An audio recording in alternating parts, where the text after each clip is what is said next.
আগামী রাজনীতির জন্য এখন আমাদেরকে ফেলতে ফেলতে ফেলতে ফেলতে একটা বটম লেভেলে আনছে। এখন হয় আমরা হারিয়ে যাবো, নাহলে ভুল, আর কোনো কিছু করার নেই। কাজে আমরা এটাকে সেইভাবেই নিয়েছি। আর এই জিনিসটা করেছে কেন আমরা সেটা বুঝতে পেরেছি। বাংলাদেশের 4টি রাজনৈতিক দলই সাধারণত কন্ট্রোল করতে বিএনপি এবং আওয়ামী লীগ মিলে 80, 82, 83 এখন 80-র উপরে পার্সেন্টেজ, জামাত এবং আমরা মিলে 12-14%, আর ইন্ডিপেন্ডেন্টরা 3 থেকে 4%, আর সমস্ত দল মিলে 3 থেকে 4%। এই ছিল ভোটের পার্সেন্টেজ। এখন যেহেতু ইউনূস সাহেব নতুন দল করেছেন, ওই দলটার মনে হয় টার্গেট, আমি যেটা ধারণা করেছি, টার্গেট হলো যে এই ভোট ব্যাংকের মধ্যে তো আমরা কোথাও ফিট করতে পারছি না। আমাদের তো একটা ভোট ব্যাংক দরকার। ওনারা বুঝেন না যে ভোট ব্যাংক তৈরি করতে গেলে একটা পার্টিকে বাদ দিলে তার ভোটে যে তাদেরকে ভোট দেবে, এটা হয়তো হবে না। ওরা হয়তো বাদ দিলে হয়তো অন্য ভোটে যাবে, বড় বড় দলে চলে যাবে।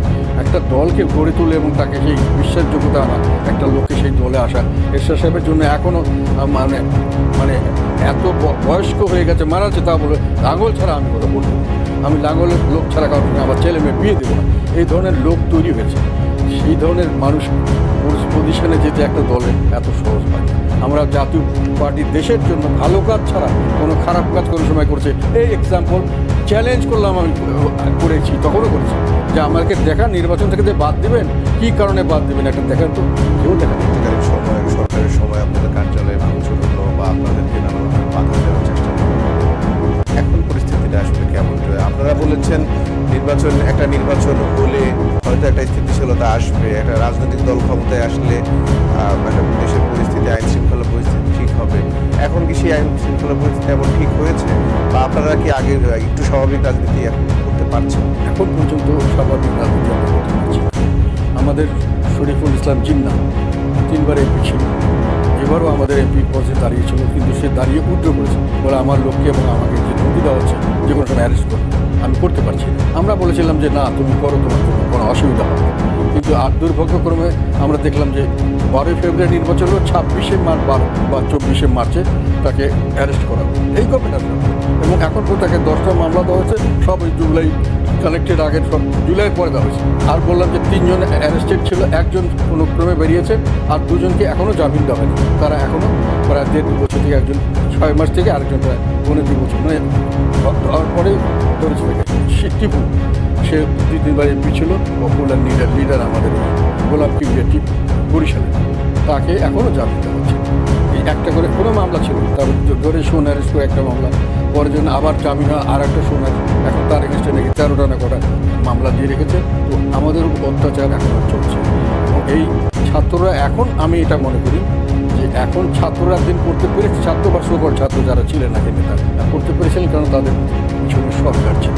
সর্বাত্মকভাবে পুলিশ সব আইন শৃঙ্খলা রাখা হয়নি, স্বাভাবিকভাবে তাদেরকে আমাদের অফিসে পারমিশন দিয়ে পর্যন্ত আমরা মিটিং করতে গেছি, তখন তাদেরকে সাউন্ড গ্রেনেড মারা হচ্ছে, গুলি করা হচ্ছে, মানে বুলেট করা হচ্ছে, পুলিশ করেছে। আবার আমাদের পার্টি অফিস ভাঙতে চুরতে আসছে, যখন পুলিশ মিলিটারিরা গিয়ে আমাদেরকে ভিতরে রেখে এরা বাইরে গিয়ে তাদেরকে বের করে দেওয়ার জন্য লাঠিচার্জ করেছে, তখন আবার সেই পুলিশের এগেনস্টে মানে ইনকোয়ারি হচ্ছে, কেস হচ্ছে, তারা ভয় পেয়ে গেছে।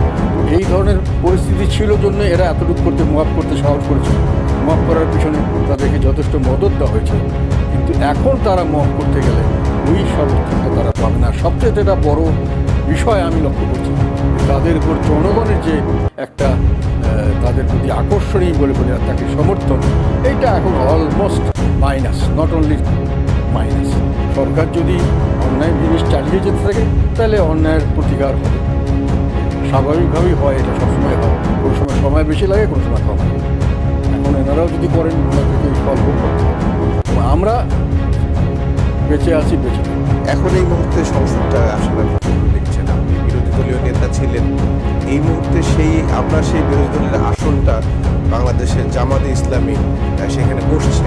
এই সংসদটাকে আপনি আসলে কিভাবে দেখছেন? জামাত ইসলামের সংসদে তাদের ভূমিকা কিভাবে দেখছেন আপনি? আসলে আমার ধারণা, আমি যে জামাত এবং একই সঙ্গে দীর্ঘদিন ছিল, একই সঙ্গে কাজ করছে, একই সাথে, এবং তাদের কমন এনিমি হলো আওয়ামী লীগ। তারা দুজনেই আওয়ামী লীগকে চরমভাবে ভয় করে। জামাত তো জানের জন্য ভয় করে যে আওয়ামী লীগ আসলে মেরেই ফেলবে আমাদের, এনসিপিও তাই, আর বিএনপিও মনে করে যে আমাদের অত্যাচার করেছে তারা। কাজে এই একটা পয়েন্টে তারা সবসময় ইউনাইটেড। যতক্ষণ পর্যন্ত আওয়ামী লীগ বাইরে আছে, ততক্ষণ পর্যন্ত তারা অঙ্গভঙ্গি করবে।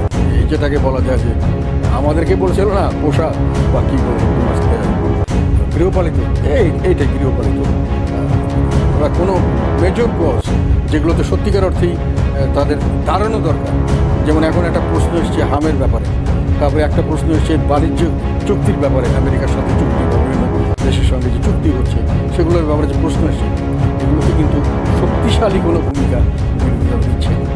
আমাদেরকে বিভিন্নভাবে নষ্ট করার চেষ্টা করা ধ্বংস করার চেষ্টা করা হয়েছে। এইবার আমরা মনে করেছি যে আমাদের একেবারে নিম্নতম পর্যায়ে নিয়ে আসা হচ্ছে। এখান থেকে আমাদেরকে, যেহেতু আমরা সঠিক পথে ছিলাম, সঠিক পথে আছি, জনগণের পক্ষে আছি, জনগণের পক্ষে ছিলাম, জনগণ এটা রিয়েলাইজ করছে, এখন আমাদের জনসমর্থন কিন্তু বাড়ছে।